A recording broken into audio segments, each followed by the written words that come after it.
Hiya guys, Mark Williams here, Southwest based Red fanatic, have been for, well, God knows how many years, since the 70s, earliest memories, or 77 Cup final which we lost, and then put it straight a few days later in the European Cup, of course. I want to talk a little bit about, I mean, this is perfect timing, the weekend, what we've just seen, what we've experienced, but also the past few weeks. And some of the challenges we faced, maybe deal a little bit with some of the knee-jerk reaction that we often see, thanks to Twitter, social media and so on.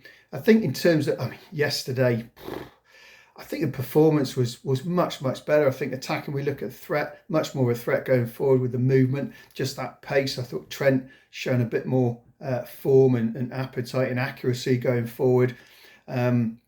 But certainly in the back, a little bit fragile. One thing I want to get straight into, that this FSG out nonsense. Honestly, what is going on out there? We've just won the league. We won the Champions League the year before. We've got the expanded stadium, plans to further expand. Of course, the new training ground. I think those fans that are saying FSG out, surely many of these are the same fans who equally would criticise and try and dig out Chelsea or Man City for being, all Baron-backed, oligarch-owned, financial fair play avoiding, cheating clubs, can only grow through massive spend and so on and so forth. And yet, in talking about, in that sense, FSG out, is that not the same? Is that what they're really saying? What do they expect? What do they want? Now, that's not to say as fans we can't talk about and maybe criticise. And I say that on the basis of the fact we've no idea what's going on inside the club. I don't know whether we're going to buy a centre-back. Who does? Do we need one? Yeah, absolutely. I think we need a centre-back. I think whoever it was that made the decision in the summer to gamble, perhaps, on Virgil van Dijk staying fit. Matip, we know, is kind of made of biscuits, really. We knew that anyway. Letting Lovren go, got no real issues with that. I think the acquisitions we made in the summer were fantastic. We needed more depth. We got more depth in buying Thiago, Tamakis, and of course Shotto was a revelation. And then Sod's Law, they get injured. Thiago out for months, and of course Shotto more recently out and still out now.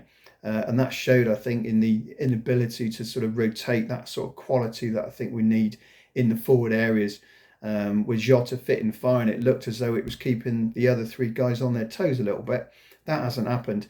But we can't think short term. FSG out is just a ridiculous statement. Even Klopp out. God, what sort of moron posts that? It can only really be, Johnny come lately fans possibly, or Chelsea fans, City fans, United fans setting up Twitter accounts under false names. Anyone suggesting that is an absolute moron, frankly. But as I said, it's not to say we can't discuss and talk about some of the things, some of the frailties, some of the problems we've had. That's what proper dialogue's about, proper conversations. You don't get that on Twitter. You just get a load of abuse being flung about, which is all then stoked up by some of the cretins that you hear on Talk Sport, and these kind of stations, which frankly I just cannot listen to anymore. I think I'd end up throwing the phone at the wall if I had to listen to them. But we can absolutely sort of discuss and talk about, needs of the club and where we think, just as fans, being open and honest, where we could do better. I absolutely think we could do with a centre-back. I think that was glaringly obvious yesterday. Yes, we have, we probably got away with it a little bit recently. We defended quite well. But I think what we're really missing is, we need Fabinho back in centre midfield. That's where he's at his best. I think we'll see the best out of other players if we do that. Henderson as well. We don't really want to see two of our main centre midfielders playing at the back. What signal does it send out? I think the gamble at the start of the season with regards to not replacing Lovren, I think Pratt was based on the fact, in the main, that Virgil van Dijk didn't get injured. He'd spent 2.5 years or so not getting injured. Now you think maybe the thinking was, well, do some of these younger lads, the likes of Williams or Phillips, could they play a game with him? Is he the type of sort of player with the stature to have allowed those players to come into the side? Would they have done better with Virgil stood next to them as opposed to Platt playing alongside Fabinho? with no disrespect meant for Fabinho, I think he's been outstanding at centre back in the main. But I wonder if those guys positioned next to Van Dijk, whether they've been even better. I don't know. It's all, it's all guesswork. We gambled, we rolled the dice, hoping that Verge would stay fit and the other guys as well, but it hasn't worked. We've crapped out, frankly, and with no real reliable centre back who can stay fit for more than a week or so. I'd love us to go into the market. I think we should. Can we? Will we? Who's out there? That I don't know. That's why, Edwards gets paid the big bucks, I suppose, to find those players. If we could get somebody in on loan, fantastic. But again, I appreciate that in these times, COVID restricted times, budgets are tight and so on and so forth. So I think in that respect, we're just going to have to bide our time, as we are, I think, with some of the other players who have been in and out. Injuries have really, really frustrated, most fans and Klopp as well, I'm sure, this season. Naby Keita being out consistently, Ox as well, Shaqiri and his massive calves can't stay fit for that long, it seems. He's in at the moment. How long will that last? I don't know. Some fans say, cash our chips in, sell them. I don't know. I think if Genie goes, I think we're going to need to bring in at least one centre midfielder. Do we need to be patient with Naby? Can he get fit? What's going on with Minamino? I have no idea. What is going on? He had a stormer against, Crystal Palace, and now hasn't had a look in since. Is he, as some are saying, not very good on the training pitch? I don't know.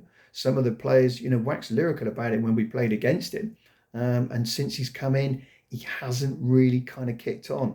So I'm all for being patient with some of these players. It's been proven in the past. Robertson, for example, Fabinho didn't hit the ground running straight away.